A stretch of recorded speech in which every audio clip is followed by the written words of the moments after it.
Assalamualaikum warahmatullahi wabarakatuh. Kita lanjut materi selanjutnya ya. Untuk hari ini kita belajar tentang teorema de Moivre ya. Kita langsung ke apa itu teorema de Moivre ya.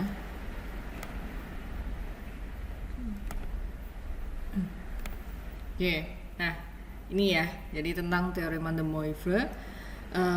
Di sini yang berkaitan dengan teorema de Moivre itu adalah pada saat kita diminta untuk menentukan suatu bentuk Z yang mana dia merupakan suatu bentuk perkalian. Jadi misalkan ataupun perpangkatan begitu ya.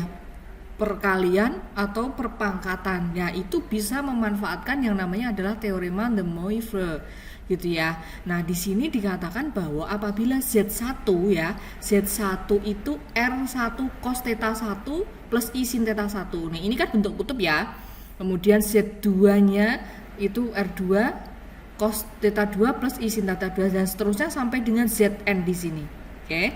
Nah, jika perkalian antara Z1 dikalikan Z2 dikalikan Z3 dikalikan sampai dengan Zn, nah itu akan menghasilkan ini ya, R1 kali R2 kalikan dengan Rn dan seterusnya ya, sehingga hasilnya seperti ini. Nah, inilah yang dinamakan, jadi kalau misalkan di sini R1 itu ternyata sama dengan R2 sama dengan Rn, akhirnya di sini kita bisa mendapatkan bahwa Z pangkat N itu sama dengan R pangkat N dikali dengan cos N theta plus I sin theta. Nah, inilah yang dinamakan dengan teorema atau rumus de Moivre gitu ya. Oke. Nah, bagaimana cara membuktikan bahwa mendapatkan rumus de Moivre ini? Oke, kita jelaskan dulu ya step by stepnya ya. Jadi kita buktikan bahwa ternyata Z pangkat N itu memang betul hasilnya adalah R pangkat N cos N theta plus I sin theta. Ini sebenarnya teorema de Moivre ya, yang ini yang dikatakan dengan teorema de Moivre. Nah, kita mau menunjukkan bagaimana teorema de Moivre ini diperoleh gitu ya. Oke, kita mulai dulu dari ini ya. Jadi teorema de Moivre berkaitan dengan bentuk kutub dari suatu bilangan kompleks ya. Oke, kita misalkan dengan apa tadi? Z1 ya. Di sini ada Z1 sama dengan R1 apa? Cos theta 1 plus I sin theta 1 gitu ya. Itu Z1. Nah, Z2 siapa? Z2 berarti R2 cos theta 2 plus I sin theta 2 dan seterusnya begitu sampai Zn gitu ya. Nah, sekarang kita coba kalikan gitu ya. Kita coba kalikan antara Z1 dengan Z2 ya. Z1 dikali Z2 hasilnya apa sih gitu ya. Oke, kita punya Z1 apa ini? R1 dikali dengan cos theta 1 plus I sin theta 1 ya. Ini Z1. Oke, ini Z1. Nah, dikali dengan siapa? Z2. Z2-nya siapa? R2. Siapa? Cos theta 2 plus I sin theta 2. Oke. Nah, sampai di sini maka kita kalikan ini. Kalau kita kalikan R1 di ini kan bisa R1-nya bisa keluar ya, R1 R2 ya, R1 R2 gitu kan ya. Berarti tinggal perkalian antara siapa? Cos theta 1 plus I sin theta 1 dikalikan dengan siapa? Cos theta 2 plus I sin theta 2. Nah, ini kita kalikan gitu ya. Hasilnya apa? R1 R2 tetap kita tulis. Nah, ini kita kalikan seperti biasa ya. Cos theta 1 dikali dengan siapa? Cos theta 2 berarti cos theta 1 cos theta 2 gitu kan ya. Plus siapa? Plus I cos theta 1 sin theta 2 plus siapa lagi? I sin theta 1 cos theta 2 dan plus siapa? I kuadrat sin theta 1 sin theta 2 gitu ya. Nah, kalian ingat bahwa ini ya, I kuadrat itu kan hasilnya berapa? Min 1 gitu kan, berarti I kuadrat bisa digantikan oleh min 1 dikali sin theta 1 kan nanti hasilnya min sin theta 1 theta 2 gitu ya. Oke, nah sekarang tugas kita kan kita tadi sudah proses ya. Kita sudah proses, maka selanjutnya adalah kita kelompokkan. Di sini kan ada unsur real, ada unsur imajiner. Nah, mana yang menjadi bagian dari real, mana yang menjadi bagian dari imajiner? Nah, ini ya, ini adalah bagian dari realnya, oke, yang tidak mengandung unsur I, dan ini ya, oke, karena kan ini I kuadrat berubah menjadi negatif 1, begitu ya, maka dia merupakan bagian dari realnya ya. Oke, kita kelompokkan ya, kita kelompokkan sehingga diperoleh siapa? R1, R2, akhirnya di sini menjadi apa? Cos theta 1, cos theta 2 dikurangi siapa? Dikurang ya, karena ini jadi 1 ya, min 1 kan, min sin theta 1 sin theta 2. Oke. Nah, ini saya coba kurang begini ya. Oke.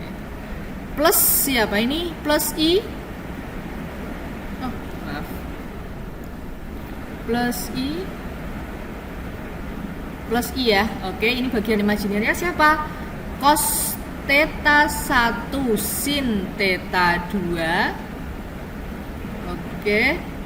Ditambah, oh maaf belum dikurung ya, sorry. Ditambah dengan siapa? Ditambah dengan, nah ini ditambah ya, saya taruh di bawah ya. Ditambah dengan, mana ya tadi? Sin theta 1 cos theta 2. Nah, ini adalah bagian dari imajinernya gitu ya. Oke. Nah, kita sudah punya bagian real, kita sudah punya bagian imajiner. Nah, sekarang kalian perhatikan di bagian realnya nih. Kita punya apa ini? Cos theta 1, cos theta 2 min sin. Jadi cos min sin itu bisa diubah menjadi apa? Kalian masih ingat ya itu ya. Nah, sekarang yang bagian imajiner kan ada cos sin plus sin cos. Nah, itu bisa diubah jadi apa yang ini? Gitu. Kalian ingat yang ada di sifat-sifat trigonometri ya. Sifat-sifat trigonometri, cos min sin apa? Bisa diubah menjadi, saya taruh di ini ya, di selanjutnya, slide selanjutnya ya. Sama dengan apa? Tadi kita tulis tetap R1 R2. Cos min sin maka berubah menjadi apa? Ingat, cos min sin itu bisa sesuai dengan sifat trigonometri kan, cos apa? Theta 1 plus theta 2. Gini kan ya? Oke, plus siapa? I siapa? Kalian perhatikan di sini modelnya, bentuknya ya. Cos sin plus sin cos. Ini sifat trigonometri yang apa? Sifat trigonometri nanti kalian lihat lagi ya di sifatnya sin theta 1 plus theta 2. Nah, ini ya. Oke. Nah, itu tadi kan Z1 dikalikan Z2, gini ya. Nah, dengan cara yang sama, misalkan ada pertanyaan nih, Z1 kali Z2 kali Z3 berarti hasilnya apa? Ya berarti R1 ini mengakibatkan begini ya, R2, R3 dengan cara yang sama kayak tadi ya, awalnya seperti tadi. Maka di sini ada cos theta 1, theta plus theta 2 plus theta 3. Gitu ya. Plus siapa? I sin theta 1, theta 2, theta 3 gitu. Oke, ini R3 lah. Kalau misalkan pertanyaannya Z1 kali Z2 kali Z3 sampai dengan Zn, maka apa berarti? Perkalian R1, R2, R3 sampai dengan Rn. Ya, di sini menjadikan apa? Cos theta 1 plus theta 2, theta 3 sampai dengan theta n. Plus siapa? I sin ya. I sin berapa? Theta 1 plus theta 2 plus theta 3 sampai dengan theta n. Oke. Nah, sekarang kalian perhatikan di sini. Seandainya di sini Z1 sama dengan Z2 ya, sama dengan Z3 sampai dengan Z ini ternyata dia adalah Z, sama-sama Z hasilnya. Maka di sini apa? Misalkan di sini Z1 sama dengan Z2 sama dengan Z3 ternyata dia sama, maka di sini kan kita bisa tuliskan apa? Z pangkat ada Z sebanyak N, berarti apa? Z pangkat N gitu ya. Kenapa? Karena misalkan di sini misal Z1 sama dengan Z2 sama dengan Z3 sampai sama dengan N, Zn, ini ternyata Z gitu ya. Maka di sini kan Z1 sama dengan Z. Z kali Z kali Z kali Z kali Z sebanyak N, maka Z pangkat N gitu ya. Oke, nah sekarang di sini jika R1 sama dengan R2 sama dengan R3 sama dengan Rn, maka di sini kan R kali N sebanyak N, maka di sini kan berarti R pangkat N gitu ya, dikali dengan siapa? Nah, kalian perhatikan di sini seandainya theta 1 sama dengan theta 2, theta 3, theta 4 sampai dengan theta N, ini kan berarti ada theta sebanyak berapa? Sebanyak N, berarti apa? Cos siapa? N theta gitu ya, plus I sin siapa? Ini theta 1 sama dengan theta 2 sama dengan theta, berarti ada theta plus theta plus theta plus theta sebanyak N. Berarti sin N theta. Jadi ini kan sebanyak N. Ini sebanyak N, berarti kan N theta gitu ya. Nah, gitu ya. Sehingga diperoleh apa? Z pangkat N itu adalah R pangkat N dikali dengan siapa? Cos N theta plus I sin theta. Lah inilah yang dinamakan dengan teorema de Moivre. Gitu ya. Nah, ini tadi asal-usul teorema de Moivre itu seperti itu ya.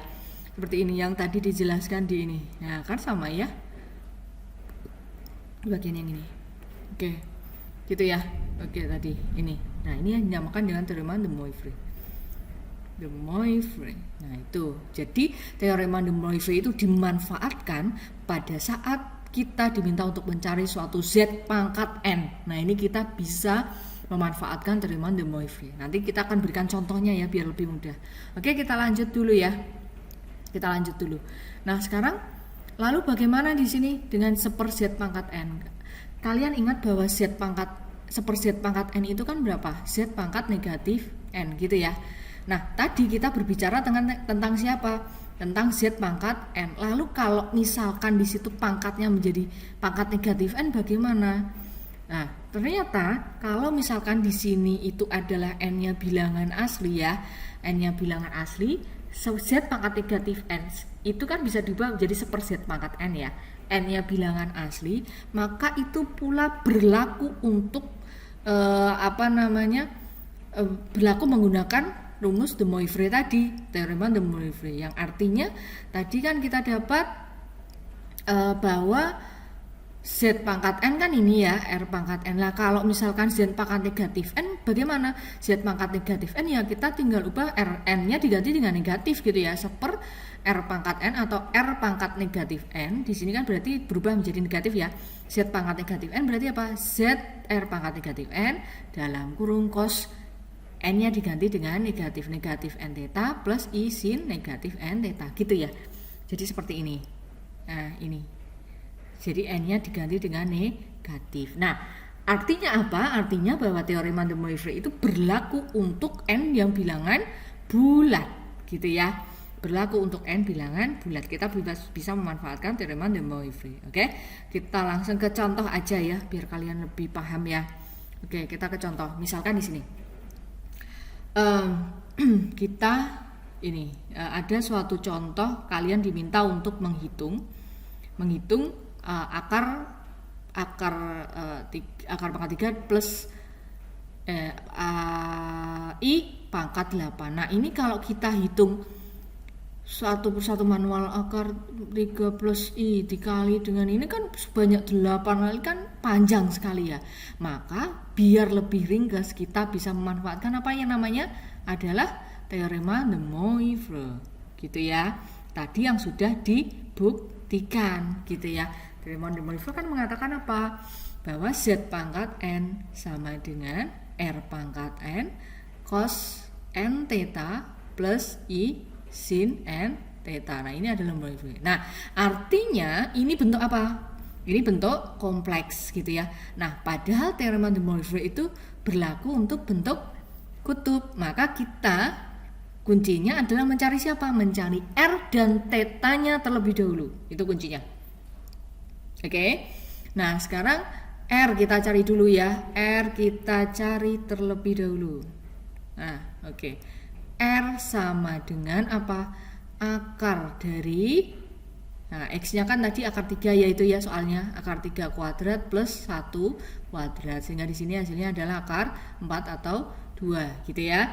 Oke, R sudah ketemu, tugas selanjutnya adalah mencari theta. Theta itu bisa dicari menjadi arkes tangen. Y-nya berapa? Y-nya 1, X-nya adalah akar 3. Oke, nah tangen berapa yang hasilnya adalah 1 per akar 3. Kalian perhatikan dan cek, Y-nya positif, X-nya positif, artinya dia berada di kuadran 1. Berarti siapa? 30 derajat gitu ya, atau pi per berapa? 6. Oke ya, pi per 6. Oke, R sudah ketemu, theta sudah ketemu. Nah, kita tinggal masukkan sesuai dengan teorema de Moivre bahwa yang diminta ini berarti berapa? Pangkat 8. Berarti yang permintaannya yang dicari adalah Z pangkat berapa? 8. Sama dengan R sudah ketemu berapa? 2. Kita masukkan sesuai dengan rumusnya, 2 pangkat 8.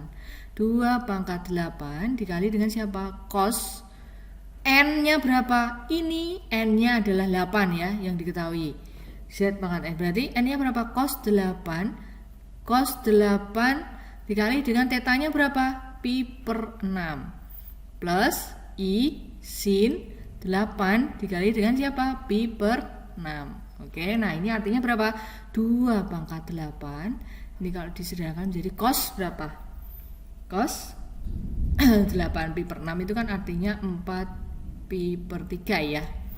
4 pi per 3 plus I sin berapa ini berarti? 4 pi per 3. Oke. Nah, berarti siapa? 2 pangkat 8. Kita cari cos 4 pi per 3 berapa? Cos 4 pi per 3 itu artinya berapa? Dia kan 240 derajat ya ini ya, 240 derajat. Berarti dia berada di kuadran ketiga. Cos di kuadran ketiga itu kan artinya adalah negatif. Berarti di sini berapa? Negatif berapa? Setengah. Gitu ya, negatif setengah karena cos di kuadran ketiga. Oke ya. Terus plus I sin ini sin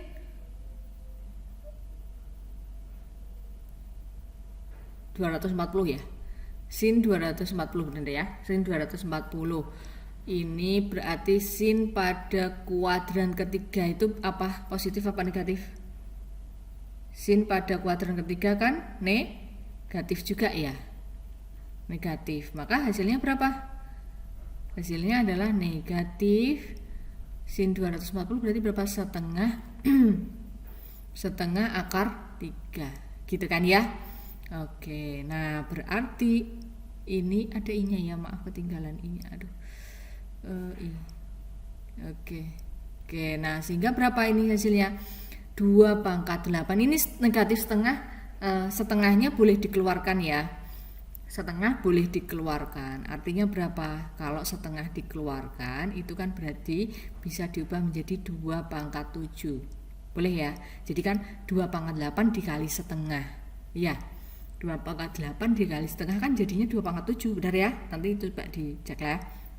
Ini berarti negatif 1 min akar 3. Min akar 3I. Nah, gitu ya. Nah, ini hasilnya berarti. Oke, seperti itu ya. Ini adalah hasil dari akar 3 plus I pangkat 8. Akar dari 3 plus I pangkat 8 itu hasilnya adalah ini. Gitu ya. Oke. Bisa dipahami ya mudah-mudahan ya. Bisa ya, bisa. Oke, baik. Oke, itu tadi kalau pangkatnya 8. Nah, kita ke contoh selanjutnya ya. Saya berikan contoh kalau pangkatnya adalah negatif. Nah, ini contohnya, contoh yang kedua. Contoh yang kedua masih soalnya masih sama, cuma di situ pangkatnya adalah negatif 8. Nah, gimana itu negatif 8? Berarti di sini itu kan yang diketahui kan Z pangkat negatif 8 gitu ya. Z pangkat negatif 8. Berarti berapa? Z pangkat negatif 8 itu R pangkat negatif 8 kan gitu ya. Bisa diubah menjadi apa? 1/R pangkat 8 dikali dengan siapa? Cos berapa ini? 8 theta plus cos negatif 8 ya, negatif 8 theta plus sin berapa? Negatif 8 theta gitu ya. Oke, nah tadi kan sudah dicari R-nya sama tetanya gitu ya. Kalian kan melihat R sama theta yang tadi ya, jadi kita nggak usah ngitung ya karena soalnya sama, hanya pangkatnya beda ya. R-nya tadi berapa? Saya tulis di sini ya, R-nya tadi adalah 2, tetanya tadi adalah pi/6. Oke, nah maka kita tulis di sini Z pangkat negatif 8 atau pertanyaannya ya, Z pangkat negatif 8 atau Z pangkat 8, hasilnya berapa di situ? Berapa? Setengah pangkat 8, 1/2 pangkat 8 gitu ya, dikali dengan siapa? Cos negatif 8, tetanya berapa? pi/6 plus sin negatif 8 dikali berapa? pi/6 kan gitu ya. Oke, sekarang kita selesaikan ya. Kita coba selesaikan.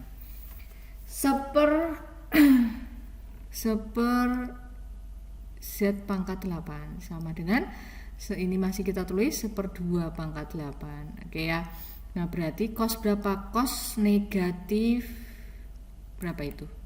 Cos negatif min 4 pi/3 plus sin negatif 4 pi/3.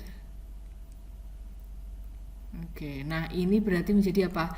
1/2 pangkat 8. Nah, kalian perhatikan cos negatif 4 pi/3. Kalian masih ingat enggak kalau ini kita ingat di kalian mata kuliah trigonometri ya? Kalau cos negatif theta dengan misalkan di sini ada sin negatif theta. Cos negatif theta itu hasilnya sama dengan apa? Cos theta. Oke. Itu trigonometri ya. Sin negatif theta artinya sama dengan apa? Negatif sin theta. Oke, kalian perhatikan di sini ya. Oke. Ini mengulas trigonometri ya. Nah, artinya di sini ada cos negatif 4 pi/3 itu sama aja dengan cos 4 pi/3. Oke.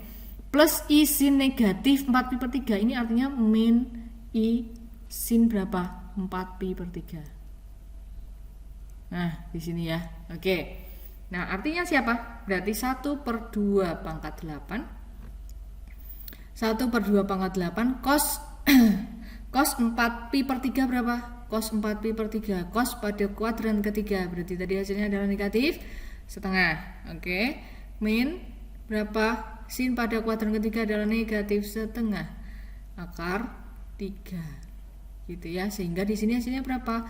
1/2 pangkat 8 negatif setengah plus setengah akar 3i. Oh, ini kurang i nya, maaf.